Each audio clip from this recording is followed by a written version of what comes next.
They stood in a line outside the wooden door, 30 German women in tattered uniforms, their hearts hammering against their ribs. The American soldiers had called them by name, one by one, ordering them to enter the room alone. No explanations, no reassurances, just the cold command and the echo of boots on concrete. They had survived the collapse of the Reich, the chaos of surrender, the humiliation of capture. But this moment, this was what they had been warned about. The stories whispered in bunkers and trenches came flooding back. American soldiers were devils in disguise, wolves who showed their fangs only behind closed doors. As the first woman stepped through that doorway in Camp Como, Mississippi, in August 1945, she prepared herself for the worst. Her hands trembled. Her breath came in shallow gasps. She expected violence. She expected degradation. She expected everything she had been taught to fear about the enemy.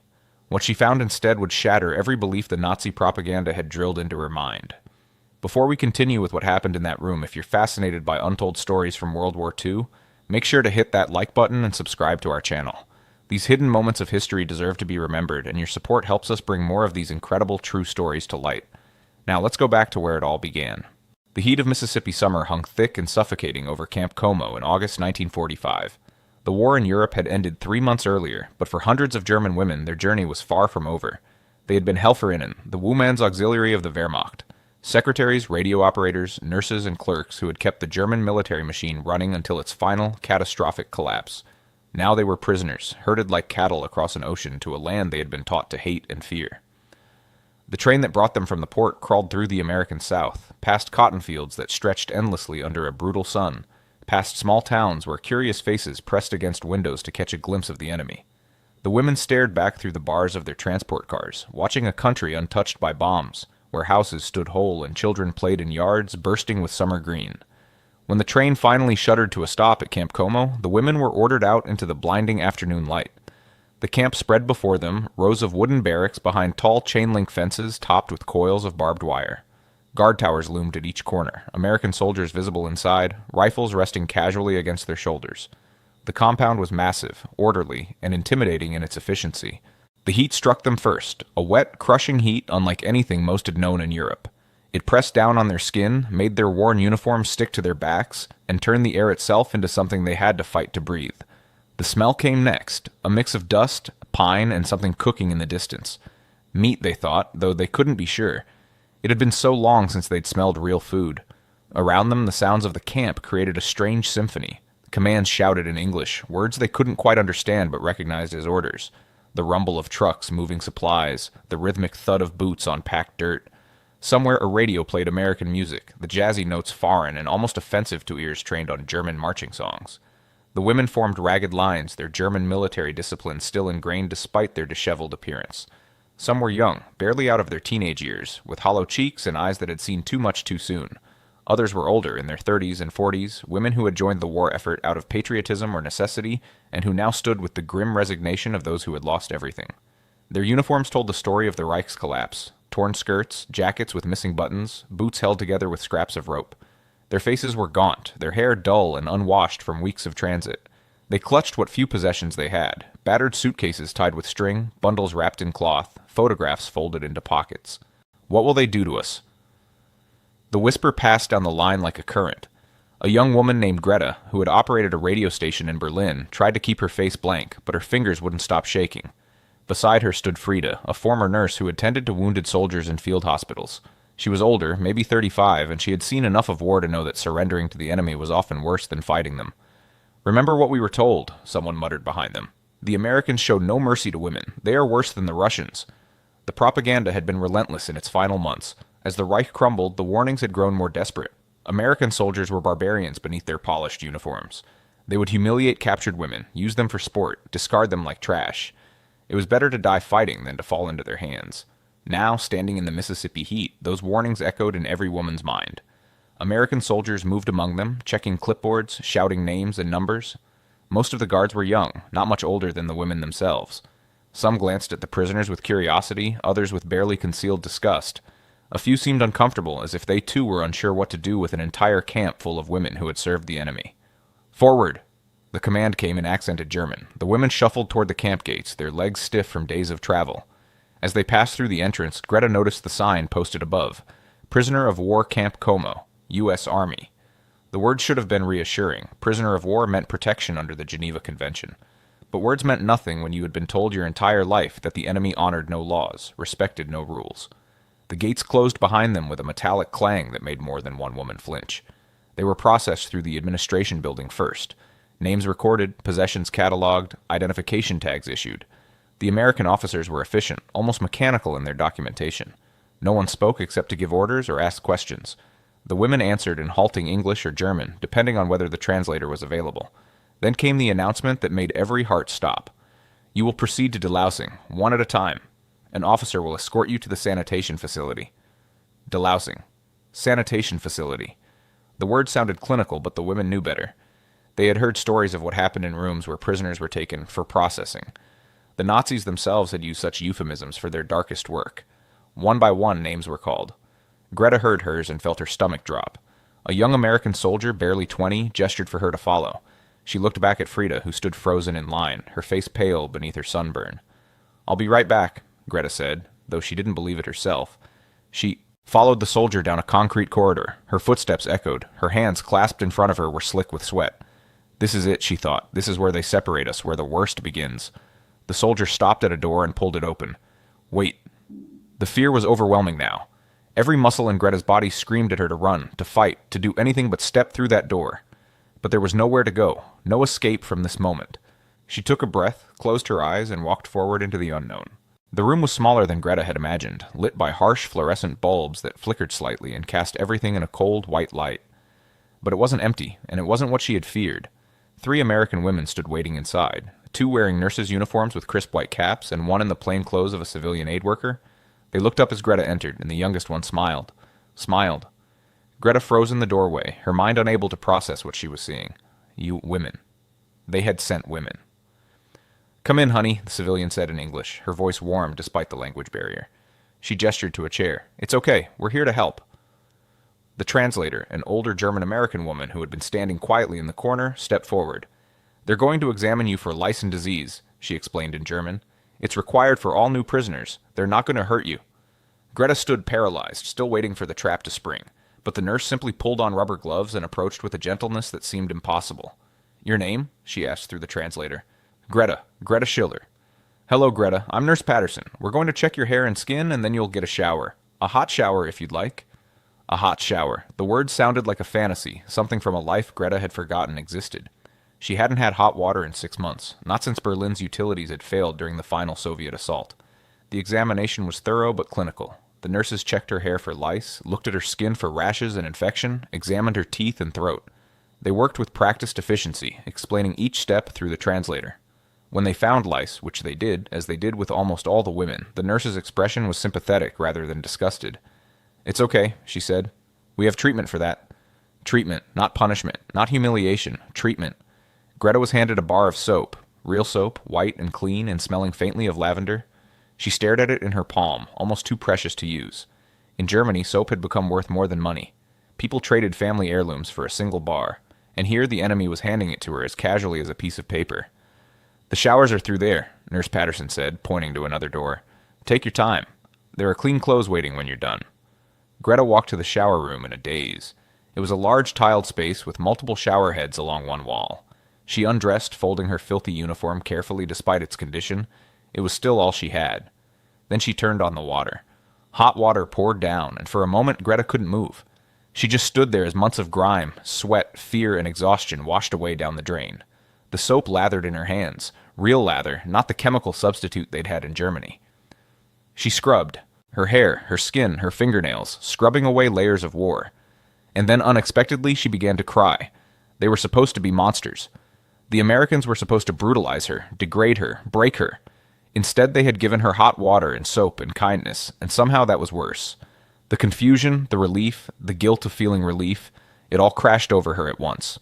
When she emerged wrapped in a clean towel, the nurse handed her clothes, a simple dress, underwear, stockings, all worn but clean and whole. They had even included a comb. "Your things will be stored," the translator explained. "You'll get them back when you're repatriated." If I'm repatriated, Greta thought, if there's even a Germany to go back to. As she dressed, she caught sight of herself in a small mirror on the wall. She barely recognized the woman staring back. Clean, almost human again. The nurse smiled at her. Better? Greta nodded, unable to speak. The guard will take you to the mess hall now. Dinner is ready. The mess hall was already filled with women by the time Greta arrived, some from her transport, others who had arrived in previous days. The room buzzed with nervous whispers in German, everyone exchanging stories of what had happened in the room. They gave me soap. Real soap. Did you see the showers? Hot water.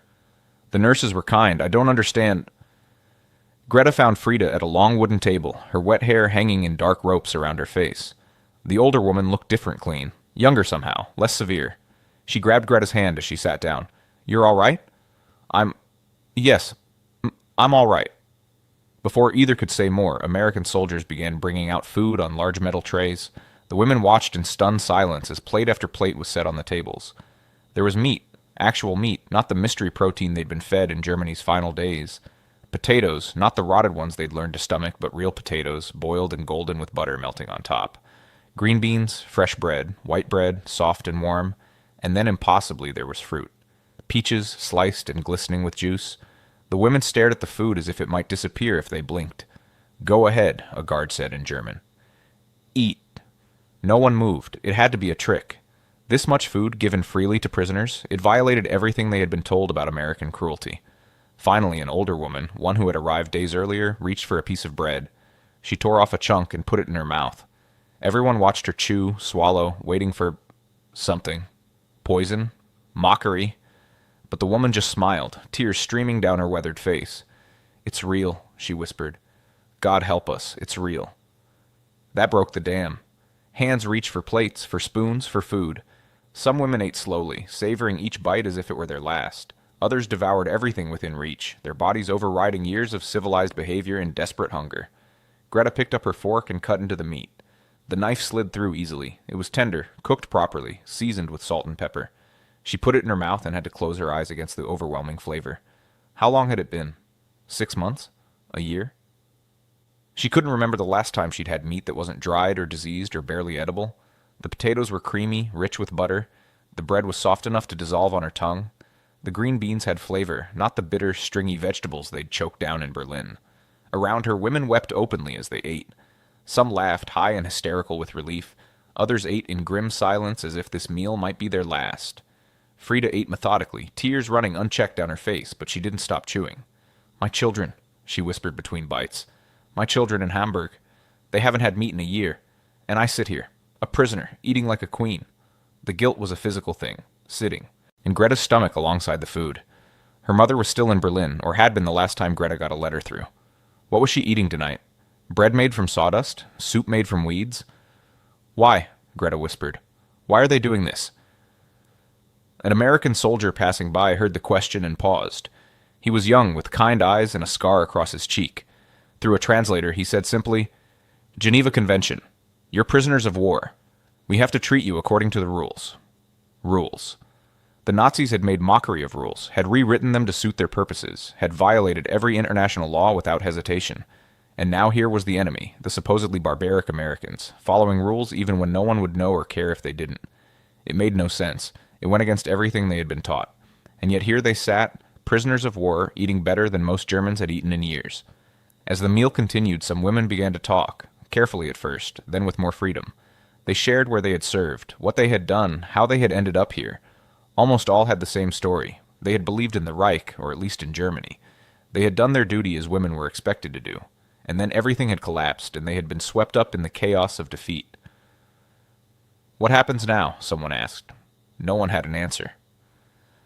When the meal finally ended, when even the hungriest woman couldn't eat another bite, the guards directed them to their barracks. The women walked in a stunned silence, their stomachs full for the first time in months, their bodies clean, their minds spinning with confusion. The barracks were simple but adequate, long wooden buildings with rows of bunk beds, thin mattresses, and gray wool blankets. Each woman was assigned a bed and a small footlocker for her few possessions. The building had windows with screens, no glass, just mesh to let in air and electric lights that hung from the ceiling. It was Spartan, it was military, but it was clean and it was dry, and after sleeping in bombed-out buildings, in train stations, in the holds of ships, it seemed almost luxurious. Greta claimed a lower bunk near the window. Frida took the one next to her. They made their beds in silence, tucking in the rough sheets, folding the blankets with military precision. Old habits died hard. As darkness fell and the lights were turned down, the barracks filled with the sounds of women trying to process what had happened to them. Some cried quietly into their pillows. Others whispered to bunkmates comparing experiences. A few prayed, their voices soft but steady as they recited familiar prayers. Greta lay on her back, staring at the wooden slats of the bunk above her. Her body was clean, her stomach was full. She should feel relief, maybe even gratitude. Instead, she felt only confusion and a creeping sense of betrayal. Not by the Americans, but by everything she had been told. The propaganda had been so certain. Americans were monsters who would rape and murder prisoners. They showed no mercy, respected no laws, honored no human dignity. But today she had been treated with more dignity than her own army had shown her in the final months of the war. She had been fed better than most German citizens. She had been given soap, hot water, clean clothes, a bed. Why? The question haunted her. It haunted all of them. Greta? Frida's voice was barely a whisper. Are you awake? Yes. What are we going to tell our families? When we write home? What do we say? Greta had no answer. How could she write to her mother in bomb-ravaged Berlin and explain that she, a prisoner in enemy hands, was eating meat and sleeping on a mattress? How could she describe being treated with kindness by the same soldiers who had bombed Germany into submission? I don't know, she finally said. In the darkness, someone began to sing. Very softly, just a few notes of an old German folk song about home and harvest. Others joined in, their voices blending in the darkness. It wasn't a Nazi song, nothing political, just a song their mothers had sung, their grandmothers had known. A song about a Germany that maybe never really existed, but which they all suddenly missed with an aching fierceness. The guard who came to tell them to be quiet stopped in the doorway, listening. He was young, this guard, probably from some small town in America. He didn't speak German, but music was universal. After a moment, he backed away without saying anything, letting them have their song. Greta closed her eyes and let the familiar melody wash over her. Tomorrow. There would be more confusion, more questions, more confrontation with the reality of their situation. But for tonight, at least, they were clean and fed and safe. And that, she was beginning to realize, was more than they had any right to expect from an enemy, more than the Reich had ever given its own people. The morning bell rang at 6 o'clock, not as harsh as the military reveille they were used to, but loud enough to wake the entire barracks. Greta jerked awake, momentarily disoriented by the unfamiliar ceiling, the smell of pine wood instead of smoke and plaster. Then memory flooded back. Mississippi. Camp Como. Prison. Around her, women stirred and rose, moving with the automatic efficiency of those who had lived under military discipline. They dressed quickly in their issued clothes, simple dresses or work shirts and skirts, all in drab colors but clean and whole. Some women had been given overalls for work details. The morning routine was established quickly. A trip to the washrooms where rows of sinks and toilets were separated by thin wooden partitions. There was running water, cold in the mornings, but water nonetheless. Soap was rationed but available. Some women hoarded their pieces of soap like treasure, unable to believe they wouldn't run out. Breakfast was served at 7 in the mess hall. The portions were generous. Oatmeal with sugar and milk, toast with butter and jam, coffee, real coffee, dark and bitter and hot. Some mornings there were eggs. Once a week there was bacon. The women ate with a mixture of gratitude and guilt that never quite faded. Every meal was better than what their families were eating at home, and every meal reminded them of that fact. After breakfast came work assignments. The camp needed labor to function, and the prisoners provided it. Some women were sent to the kitchens, where they peeled potatoes, washed dishes, and prepared vegetables under the supervision of American cooks. Others worked in the laundry, washing and mending uniforms for both prisoners and guards. Greta was assigned to the camp's administrative office, where her typing skills were put to use. She spent her days at a mechanical typewriter, copying supply requisitions and personnel reports that she couldn't entirely understand. The work was tedious but not physically demanding, and she was indoors, away from the brutal Mississippi heat. Frida went to the camp infirmary, where her nursing experience was desperately needed. There were always women who fell ill. The transition from near starvation to regular meals made some sick, while others suffered from old injuries or chronic conditions that had been ignored during the war. For this work they were paid. Not much, just a few dollars a month in camp scrip, but it was paid nonetheless. The scrip could be used at the camp canteen, a small store that sold toiletries, candy, cigarettes, and other sundries. The first time Greta walked into the canteen, she stood paralyzed by the sight of shelves stocked with goods. Chocolate bars, toothpaste, writing paper, lipstick. Things that had become mythical in Germany, luxuries beyond imagination. She bought a chocolate bar with her first week's wages, then sat on her bunk and unwrapped it slowly, as if it might dissolve in her hands. The first bite was overwhelming, sweet and rich and completely unlike the substitute chocolate the Nazis had manufactured from God knows what. She ate half and saved the rest, wrapping it carefully in paper and hiding it in her footlocker. She wasn't the only one. All around the barracks, women hoarded small treasures, an extra bar of soap, a pencil, a handkerchief. Not because they needed them, but because after years of having nothing, the instinct to save for leaner times was impossible to shake. The routine of camp life was mind-numbing in its regularity. Wake, eat, work, eat, rest, eat, sleep. Repeat. Day after day, week after week, until the days began to blur together. But beneath the routine, something was changing. Letters from home began to arrive, not many at first, just a trickle through the Red Cross mail system. They came on thin paper, written in cramped handwriting that spoke of rationing ink along with everything else. Greta received her first letter 3 weeks after arriving at Camp Como. It was from her mother in Berlin, and it had taken almost a month to reach her. She opened it with trembling hands in the privacy of her bunk. The words were brief, carefully worded to pass censors. My dear Greta, we received word through the Red Cross that you are alive and in American custody. Thank God. We feared the worst. Berlin is difficult. The Russians control our sector now. Food is scarce. We stand in lines for hours for bread, when there is bread. Your father's weak heart grows weaker. He asks about you constantly. We are told you are being treated according to international law. I pray this is true. Please write when you can. Knowing you are safe is the only comfort we have. Your loving mother. Greta read it 3 times, then carefully folded it and pressed it against her chest. Her father's weak heart. Food scarce. Standing in lines for hours. And here she sat, having eaten scrambled eggs for breakfast, with a chocolate bar hidden in her footlocker. The guilt was crushing. Around the barracks, similar scenes played out. Women opened letters from home and learned of bombed houses, missing relatives, Soviet occupation, British occupation, American occupation, each with its own horrors and hardships. They read about children digging through rubble for anything salvageable, mothers prostituting themselves for bread, fathers too broken or traumatized to work. Meanwhile, the women in Camp Como gained weight. Their cheeks filled out, their hair grew shiny, color returned to their skin. They looked healthier than they had in years, healthier than most Germans back home would ever look again. It's obscene, Frida said one evening, staring at her reflection in a small hand mirror. I look well fed. My children are starving, and I look well fed. The Americans noticed too. Some guards made comments, not cruel, just observations. Y'all are looking better. Put on some weight, haven't you? Guess the food agrees with you. They meant it kindly, or at least neutrally, but each comment was a knife twist of guilt. The camp's American cook, a heavy-set man from Louisiana who everyone called Sergeant Pete, actually seemed proud of how the women looked. My mama always said a full stomach is the first step to healing, he told them through a translator. Y'all were half-starved when you got here. At least now you're getting proper nutrition. Proper nutrition, while Germany starved. But the contrast wasn't just in food. It was in everything. The Americans had electricity that never failed. They had running water whenever they wanted it. They had vehicles that worked, uniforms without patches, boots without holes. The guards smoked cigarettes casually, dropping half-smoked butts that prisoners sometimes retrieved and carefully unrolled to save the tobacco. Tobacco that was better than anything available in Germany. One Sunday, the women were allowed outside the camp under guard to attend services at a local church. The Americans believed in freedom of religion, even for prisoners, and arrangements had been made with a German Lutheran church in town. The walk through the small Mississippi town was surreal. Houses stood intact, with painted shutters and flowers in window boxes. Cars sat in driveways, cars that ran, cars with all 4 tires, cars that weren't military vehicles. Children played in yards, fat and healthy and laughing. Shops had windows full of goods, clothes, tools, food, everything. It was like walking through a dream of what Germany had been before the war, or perhaps what it had never really been, even then. The women filed into the church, a simple white building with a tall steeple, and sat in pews that smelled of lemon polish. The service was in German, conducted by a pastor who had immigrated to America decades ago. He spoke of God's mercy, of forgiveness, of hope. But Greta barely heard him.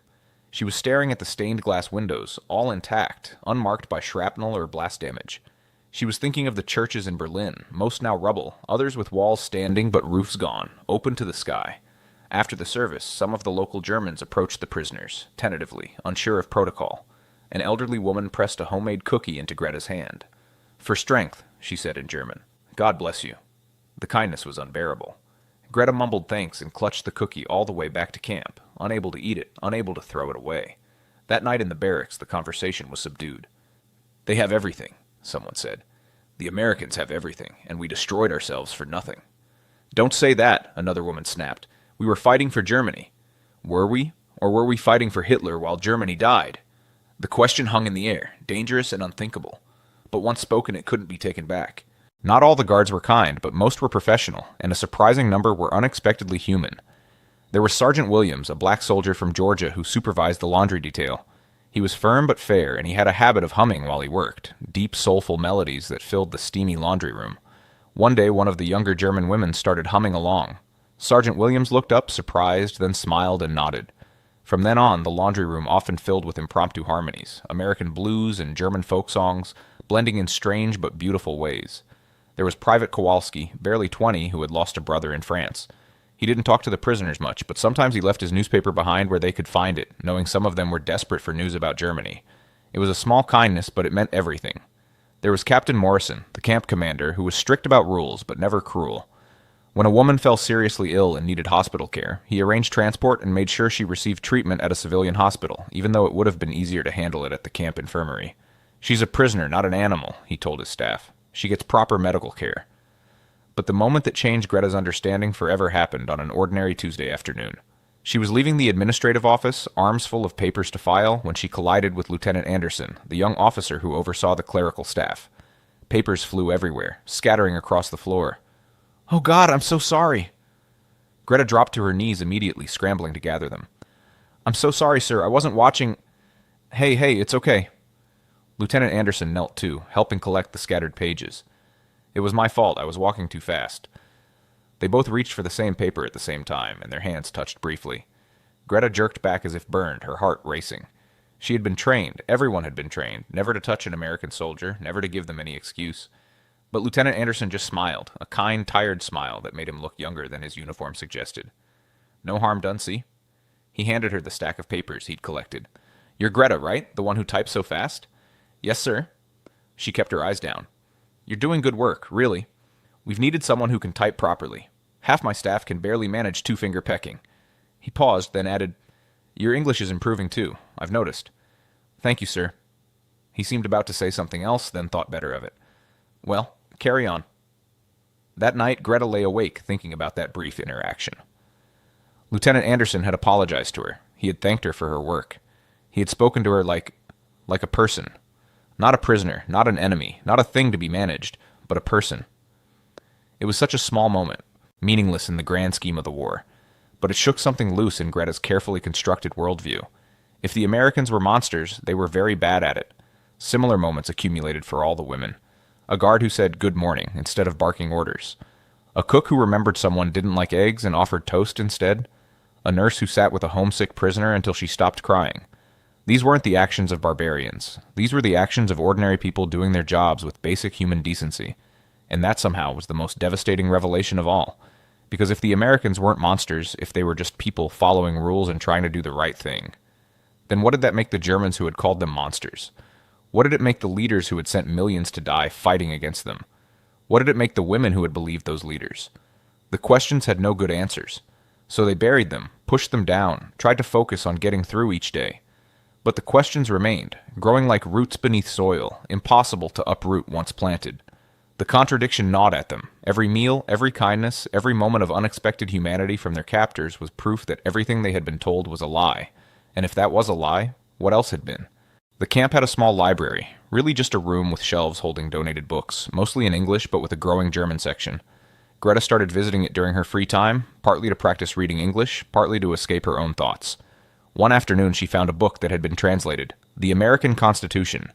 She read it slowly, puzzling over the unfamiliar concepts. We hold these truths to be self-evident, that all men are created equal. Created equal.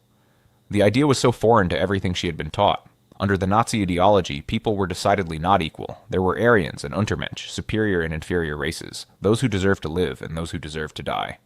But here was America, founded on the principle that all people had inherent worth, inherent rights that no government could take away.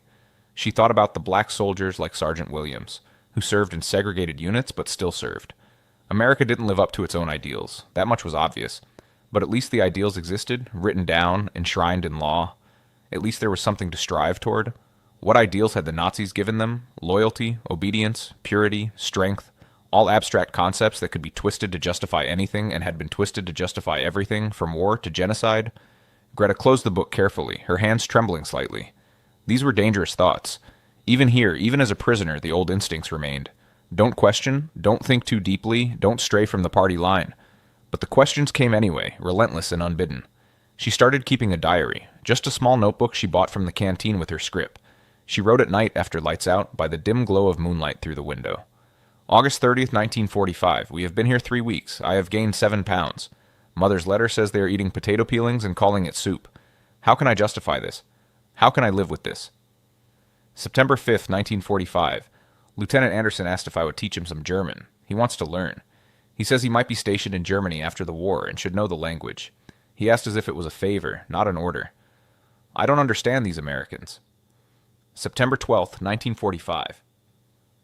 Frida got a letter. Her youngest son died last winter of pneumonia. There was no medicine, no heat. She didn't cry. She just folded the letter very carefully and put it away. Then she went to work in the infirmary, caring for us. How much can one person endure? The diary became her confessional, the only place she could be honest about the war raging inside her mind. Loyalty to Germany battling against the evidence of her own eyes, pride fighting with gratitude, hatred crumbling beneath the weight of unexpected kindness. The transformation wasn't happening to Greta alone. All across the camp, women were wrestling with the same contradictions, the same painful reassessment of everything they had believed. In the barracks at night, the conversations grew deeper, more dangerous. Women who had been afraid to speak their doubts now found others willing to listen. My brother died at Stalingrad, one woman said quietly. They told us he died a hero, defending the fatherland. But he was 18 years old and he froze to death in a trench because they didn't send proper winter gear. What kind of leadership sends boys to freeze for a war they're already losing? Don't speak like that, someone snapped. He died fighting. That means something. Does it? What did it achieve? Germany is destroyed. We lost everything. What did all those deaths achieve? These conversations were explosive, treading on sacred ground. To question the war was to question the meaning of every sacrifice, every loss, every terrible choice that had been made. It was to look into an abyss of meaningless suffering. Some women couldn't do it. They clung to their old beliefs with desperate fervor, insisting that Germany had been right, that they had been betrayed by weak generals or bad luck, that the cause had been just even if the outcome was defeat. But others, more each day, began to crack. The foundations of their worldview had been built on propaganda, and propaganda couldn't withstand direct contact with reality. Frida became one of the most vocal, though she spoke quietly, almost to herself. I watched boys die in field hospitals, she said one night. 15, 16 years old, sent to fight in the final days when everyone knew we had lost. I held their hands while they bled out, and they cried for their mothers. They didn't die for Germany. They died because old men refused to surrender. Her words hung in the dark barracks like smoke. The Americans could have left us to starve, someone else added. After what Germany did to Europe, to the Jews, to everyone, they could have left us to rot. Instead, they feed us. Why? Rules, Greta said, remembering what the guard had told her. They follow rules, even when they don't have to. That makes them better than us, Frida said flatly. That makes them better than what we became. The silence that followed was profound. Because it was true, wasn't it? They had all been part of a system that threw away rules, that decided humanity was selective, that chose who deserved life and who didn't. And now their enemies, the ones they had been taught to hate, were showing them what actual civilization looked like. It was humbling. It was humiliating. It was necessary. Not everyone accepted it. A handful of women remained defiant, still believing in the Reich's rightness, insisting that this was all propaganda, that the Americans were playing a game, that their kindness was a trap. But their voices grew quieter as the weeks passed, and the trap never sprung. 3 months into their captivity, something extraordinary happened. The camp organized an educational program. American teachers came to offer classes in English, mathematics, history, trying to prepare the prisoners for whatever life awaited them after repatriation. But there was also a special series, lectures about what had happened in Germany during the war, about the concentration camps, about the Holocaust, about the systematic murder of 6 million Jews and millions of others. Many women refused to attend. Propaganda, they said. Allied lies. They had heard whispers during the war, of course, rumors about camps, about Jews being resettled, about terrible things happening in the East. But the scale? The systematic industrial nature of it? That had to be exaggeration, enemy propaganda designed to make Germans hate themselves. Greta went to the first lecture, more out of curiosity than conviction. The American officer who spoke was older, maybe 50, with gray at his temples and the weary eyes of someone who had seen too much. He didn't shout or lecture. He simply presented facts, numbers, locations, methods. He showed photographs, blurry but unmistakable images of emaciated bodies, mass graves, survivors who looked more skeleton than human. I was there when we liberated Bergen-Belsen, he said quietly. I saw it with my own eyes. I wish to God I hadn't, but I did. This is not propaganda. This is what happened. Greta felt sick. Around her, other women were crying, or sitting in stunned silence, or shaking their heads in denial. We didn't know, someone whispered. We didn't know it was like this.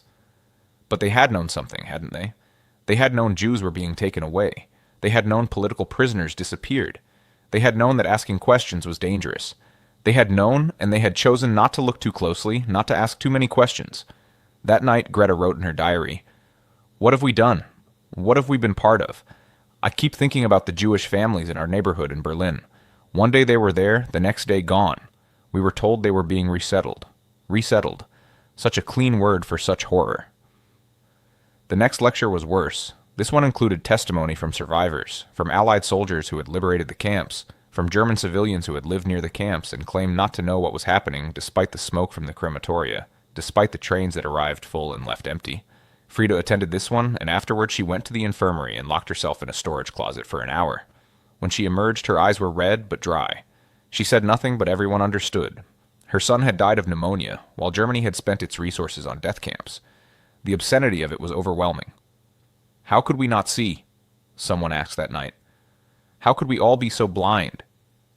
We saw what we wanted to see, Greta said quietly. We believed what we wanted to believe, and we let fear keep us from asking questions. But the Americans? Someone else started, then trailed off. The Americans what? Frida asked sharply. The Americans follow rules, show mercy, treat prisoners like human beings? Yes, they do. And that makes what we were part of, even worse. It was a brutal calculus. To be treated with humanity by your enemies was to be forced to confront your own inhumanity. Every meal, every kindness, every moment of basic decency from the Americans was an indictment of what Germany had become. The transformation was painful, like a bone being set after breaking badly. It hurt, it would leave scars, but it was necessary for any kind of healing. Not everyone completed the transformation. Some women held on to their old beliefs until the end, unable or unwilling to face what acceptance would mean. But for many, for Greta and Frida and others like them, the old world was gone, burned away by truth and kindness in equal measure. What would they become instead? They didn't yet know. But they were beginning to understand that the women who eventually returned to Germany would not be the same women who had left it. The enemy had not broken them with cruelty. They had broken them, or perhaps freed them, with mercy. And that made all the difference. November 1945 brought the first cold snap to Mississippi. Nothing like the brutal winters they'd known in Germany, but enough to make the barracks chilly at night. The camp distributed extra blankets, real wool blankets, new and warm. Greta wrapped herself in one and thought about the winter ahead in Berlin, where there was no coal, no heat, where people were already freezing in buildings with no windows. She thought about her mother, and the guilt was so intense it was almost physical pain. She sat on her bunk with her diary open but couldn't write. What was there to say? That she was warm while her mother froze? That she had 3 meals a day while her father's weak heart struggled on starvation rations? Lieutenant Anderson found her like that, sitting still as a statue, staring at nothing. Greta? He stood in the doorway of the barracks. Male soldiers weren't supposed to enter, but he must have gotten permission. Can we talk? She followed him outside, wrapping the blanket around her shoulders. They walked toward the fence line, where they could see over the barbed wire to the fields beyond. Cotton had been harvested weeks ago, leaving the fields bare and brown under a gray sky. I wanted to give you this, he said, pulling an envelope from his jacket. It's from the Red Cross. It's for your mother. Greta took it with shaking hands. Inside was a relief package form. The Americans would send food and supplies to her mother in Berlin through the Red Cross. It wouldn't be much, but it would be something. Why? She whispered. Why would you do this? Lieutenant Anderson shrugged, uncomfortable. Because I can. Because she's just a lady in Berlin who needs help, and the war's over. That's enough reason, isn't it? And there it was, the moment when everything crystallized with perfect clarity. This young American officer, who had every reason to hate Germans, who had probably lost friends fighting against Germany, was helping her mother because it was the right thing to do. Not because he expected anything in return, not because of propaganda or politics, simply because she was a person who needed help. I don't understand you, Greta said, tears streaming down her face now. I don't understand any of you. We were taught that Americans were monsters? Barbarians? Lieutenant Anderson smiled sadly. Yeah, I know. We were taught Germans were all jackbooted fanatics who wanted to conquer the world. Turns out most of us are just people trying to do our best and not screw up too badly. But we did screw up, Greta said. Badly. We were part of something terrible, and I don't know how to live with that. I don't have an answer for you, he said honestly. I don't know how anyone lives with something like that. But maybe you start by acknowledging it, by not pretending it didn't happen or wasn't as bad as it was, and then you try to be better going forward. That's all any of us can do. They stood in silence for a while, watching the sun sink toward the horizon, painting the sky in shades of orange and purple. Finally, Greta said, "Thank you. For the package, for everything. You're welcome, and Greta, for what it's worth, I don't think you're a monster. I think you're someone who got caught up in something bigger than yourself, same as most people in the war. What you do with that knowledge now, that's what matters." That night, Greta took out her diary one more time. She wrote by candlelight, her handwriting steady for the first time in weeks. November 15th, 1945. I think I understand now. The soap they gave us on that first day, it wasn't just about being clean. It was about dignity. They gave us back our humanity when they had every right to treat us like we treated others. They gave us soap and food and rules and kindness, and in doing so, they held up a mirror and forced us to see what we had become, or what we had failed to become. The Nazi dream was built on hate. Hate of others, hate of weakness, hate of difference. And hate is easy. Hate is simple. Hate asks nothing of you except that you follow orders and don't think too hard. But this is harder. To be shown kindness by your enemy. To be treated with dignity when you deserve punishment. To be given rules when you expected chaos. That demands something from you. It demands that you question everything, that you grow, that you become better than you were. I don't know if I can forgive myself for what I was part of, even indirectly. I don't know if Germany can ever be forgiven. But I know that I am not the same woman who stepped off that train in August. The Reich made me one thing. These Americans, with their strange kindness and their adherence to rules, have given me the chance to become something else. I choose to take that chance. The full weight of everything crashed down on Greta that night, and she wept. Not the quiet tears of the past months, but great, racking sobs that shook her whole body. She cried for her lost country, for the lies she'd believed, for the people who'd been murdered while she typed reports and filed papers and told herself she was just doing her job. Frida heard her and came to sit on the edge of her bunk, pulling the younger woman into her arms. "I know," she said simply. "I know." "How do we go back?" Greta asked. "How do we go home after this?" "Changed," Frida said. "We go back changed. And maybe that's the whole point. Maybe that's what they were trying to teach us all along, that we have to be different or we'll just make the same mistakes again." Around the barracks, other women were having similar moments of recognition, similar crises of conscience and faith. The transformation wasn't complete. It would take years, maybe lifetimes, but the seeds had been planted. The enemy had won. Not through bombing cities or defeating armies. That was just military victory. They had won by being better than the Germans had been led to believe. By showing that strength didn't have to mean cruelty, that power could be tempered with mercy, that rules and human dignity could coexist. It was a lesson taught through soap and food and blankets and kindness. A lesson more powerful than any bullet. 2 days later, more news came from Germany. Photographs from the Nuremberg trials were posted on the camp bulletin board.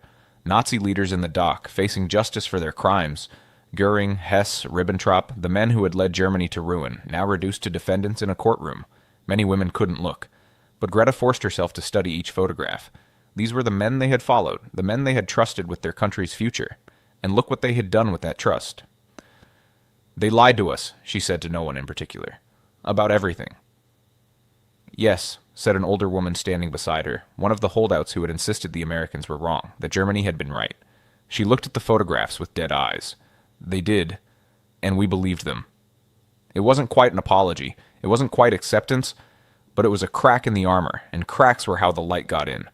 That night, Greta wrote her mother, a long letter, carefully worded to pass censors, but honest in ways she'd never dared before. She wrote about the camp, about the food and the work, and the strange kindness of her captors. She wrote about the things she'd learned, the truth she'd had to face. She ended with a question. "What do we do now, Mother? How do we rebuild from these ashes? How do we make sure this never happens again?" She didn't expect an answer, not a good one anyway. But asking the question felt important. It felt like the first step towards something new, something better, something human. Spring came to Mississippi, bringing with it news that made every woman's heart race. Repatriation was beginning. The first groups would be shipped back to Germany in stages, returning to whatever remained of their former lives. It should have been good news. Going home, seeing family, rebuilding. But for many women, the announcement brought not joy, but dread. "I don't want to go," someone whispered in the barracks. The words hung there, treasonous and true. Because what was waiting for them? A destroyed country, occupied by foreign powers, families who might be dead or scattered, cities that were rubble, an economy that had collapsed, starvation and disease and chaos, and more than that, the shame of it. How could they go home healthy and well-fed, having been cared for by the enemy, and face neighbors who had survived on nothing? How could they look their mothers in the eye after eating 3 meals a day while Germany starved? "They'll hate us," Frida said flatly. "The ones who stayed, who suffered through the occupation. They'll see us as traitors who had it easy while they suffered." "We were prisoners," someone protested weakly. "Prisoners who were treated better than German citizens. How do you think that will look?" The anxiety rippled through the camp. Some women actually wrote to the camp administration, asking if they could stay longer, volunteer for more work, anything to delay returning home. Captain Morrison addressed them at an assembly, speaking through a translator. "I understand you're afraid," he said. "Going home after everything that's happened won't be easy. Germany is in rough shape right now. But it's still your home, and they need you there. They need people who've seen that there's another way, who've learned that rules and laws and human decency actually matter. They need you to help rebuild, not just the buildings, but the whole idea of what Germany can be." His words were well-meaning, but offered little comfort. How could they rebuild a nation when they themselves were still broken? Greta's name appeared on the second repatriation list, scheduled to leave in May. She would be going back to Berlin, to the Russian sector, to her parents, if they were still alive. The night before she was due to leave, Lieutenant Anderson gave her a small package. Chocolate bars, soap, writing paper, a few tins of food. "For your mother," he said. "I wish it was more." "It's more than we deserve," Greta replied. "Nobody deserves to starve." He paused, then added, "I hope you do okay over there. I hope Germany does okay. The world needs you to do okay." "Why? After everything we did, why should the world care if we do okay?" "Because if Germany doesn't heal, then we'll just have to do this all over again in another 20 years. And I don't think the world can survive another war like this one." The ship that carried them back across the Atlantic was nothing like the one they'd arrived on. This time they knew what to expect from American treatment, and the journey was almost pleasant, if you could forget where you were going. They landed in Bremen in May 1946, nearly a year after Germany's surrender. The port was functional but heavily damaged, like everything else. British soldiers processed them through with efficient disinterest, checking papers and issuing temporary identification. Then they were released into Germany. Greta stood on German soil for the first time in almost a year and barely recognized it. Bremen had been beautiful once. She remembered visiting as a child, the old town square with its statue of Roland, the medieval buildings, the bustling market. Now it was rubble and ruin. Whole blocks were simply gone, reduced to broken bricks and twisted metal. The buildings that remained were shells, walls standing but empty, windows like dead eyes staring at nothing. People moved through the streets like ghosts, thin and shabby and defeated. A woman approached her, German, maybe 40 but looking 60, wearing a dress made from old curtains. "American sector?" she asked, noting Greta's relatively healthy appearance. "Yes. Camp Como." The woman's face twisted. "Must have been nice. While we were eating garbage, you were—" "Don't!" Greta's voice was sharp. "You don't know what it was like." But the woman was already walking away, muttering about collaborators and traitors, and Greta realized Captain Morrison had been right. This was going to be hard. The train to Berlin took 2 days. The rails had been damaged and rebuilt, and service was spotty. Greta shared a crowded car with other returning prisoners, refugees, displaced persons, and ordinary Germans trying to travel. No one spoke much. Everyone looked tired. When they finally reached Berlin, Greta almost didn't recognize it. Her city, her home, was gone. In its place was an apocalyptic landscape of destruction so complete it seemed impossible that humans had done this to each other. Block after block of ruins. Mountains of rubble where buildings had stood. The Kaiser Wilhelm Memorial Church, half destroyed, its damaged spire pointing accusingly at the sky. The Brandenburg Gate, pockmarked with bullet holes. The Reichstag, a burned-out shell. And people. Thousands of people living in basements, in patched-together shelters, in the ruins themselves. Children playing in bomb craters, women hauling water from public pumps, old men sitting on piles of bricks, staring at nothing. This was the glorious Reich that had promised them 1,000 years. It had barely lasted 12. Greta found her family's apartment building, or what remained of it. The top 3 floors were gone, collapsed during a bombing raid, but the ground floor was still standing, and as she approached, the door opened. Her mother stood there, aged 20 years in one, her hair. Completely white now, her body so thin that her dress hung like a sack. For a moment they just stared at each other. Then her mother's face crumpled. "Greta, my God, you're alive. You're actually alive." They fell into each other's arms, both crying, neither able to speak. Inside the apartment, really just 2 rooms and a makeshift kitchen, Greta found her father sitting in a chair by the window. He had always been a big man, broad-shouldered and strong. Now he was a skeleton with skin, his weak heart keeping him alive but barely. "My little girl," he wheezed. "Home." Greta knelt beside his chair and took his hand. So thin, all bones and papery skin. "Papa, I'm here. I'm home." "You look well," her mother said, and there was something in her voice. Not quite accusation, but close. "They treated you well?" "They—" Greta didn't know how to explain. "They followed their rules, Mother. Geneva Convention. They treated us like prisoners of war." "Better than we treated ours, I imagine," her father said quietly. He had always been perceptive. "Better than we treated anyone." Greta spent the first month in Berlin just trying to survive. She used her camp wages, which the Americans had converted to occupation currency, to buy food on the black market. She stood in ration lines for hours. She hauled water from public pumps. She sorted through rubble looking for anything useful. She also volunteered at a hospital, using skills she'd learned helping Frida in the camp infirmary. The hospital was overwhelmed with cases: malnutrition, disease, injuries from people living in unstable ruins, psychological trauma that had no name yet but was everywhere. One day a woman was brought in, nearly dead from starvation. As Greta helped clean her up, she thought about the women in Camp Como, how healthy they'd looked at the end, how much they'd eaten.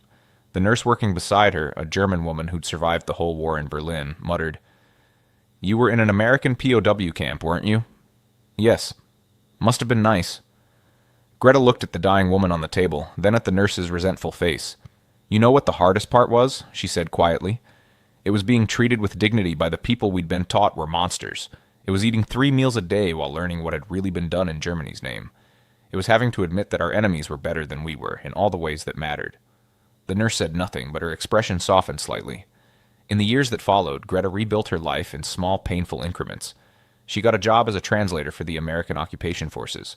Her English had gotten good enough, and they needed German speakers. She helped her parents survive, though her father died in 1947, his heart finally giving out. She met Frida again in 1948 by chance in a crowded market.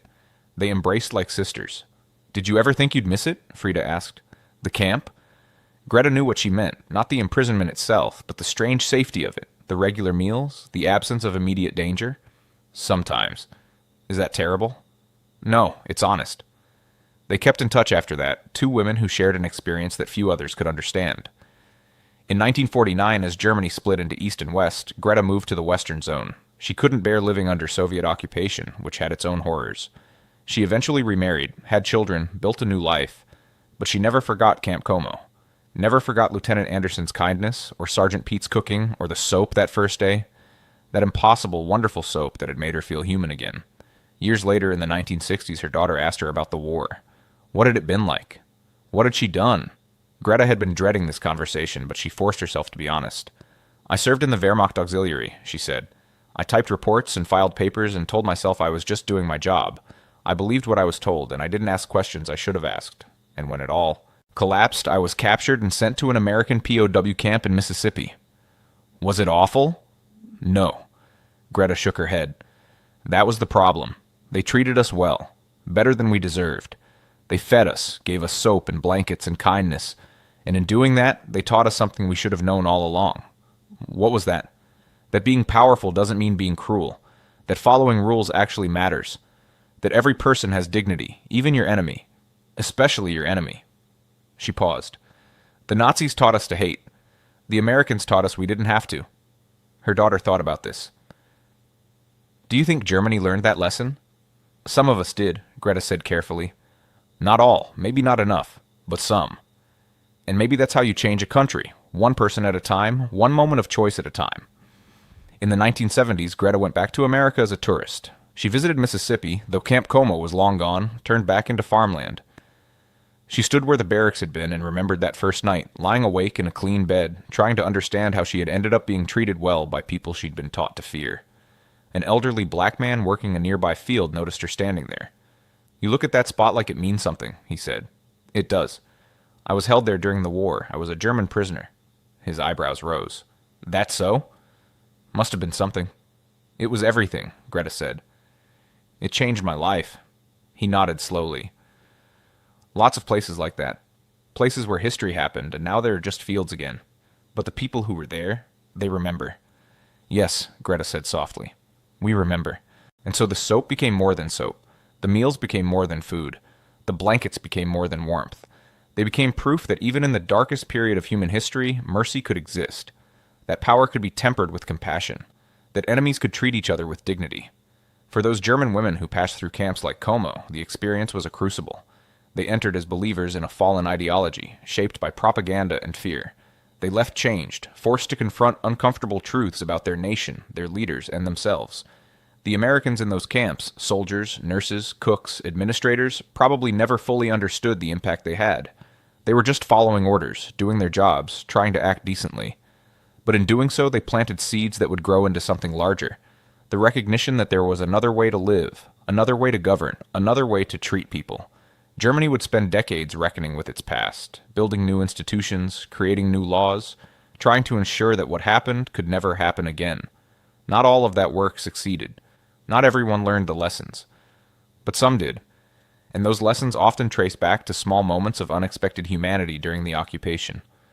Greta's story was one of thousands, tens of thousands, each unique but each sharing common threads. The shock of being treated well, the slow erosion of propaganda through direct experience, the painful growth that comes from having to question everything you've believed, the room that the women were ordered into, that frightening room that should have been the setting for their worst fears, turned out to hold only soap and water and nurses with gentle hands.